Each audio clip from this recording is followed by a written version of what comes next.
কাবা ঘরের একজন কালো ইমাম আছে, নাম ইমাম আল কালবানি। দেখছেন এই ইমামরা আপনারা? উনি লন্ডনে একটা ইন্টারভিউতে বলেছেন, আমার মায়ের বদদোয়া আমাকে কাবা ঘরের ইমাম বানিয়েছে। লন্ডনে একটা কনফারেন্সে উনি ইন্টারভিউ দিচ্ছেন। ওনাকে বলা হলো, কাবার সব ইমাম সাদা ইমাম, আপনি কালো মানুষ কেমনি ইমাম পেলেন? উনি বললেন, আমার মায়ের বদদোয়া আজকে আমাকে কাবা ঘরের ইমাম বানিয়েছে।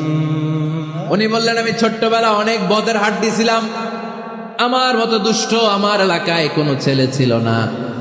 মানুষের গালাগালি, মারামারি, দুষ্টামি, ভাঙচুর, চেঁচামেচি, চিৎকার, বিশৃঙ্খলা আমার মতো কেউ বেশি করতে পারতো না। কিন্তু আমার মা ছিল অনেক বড় আল্লাহওয়ালা।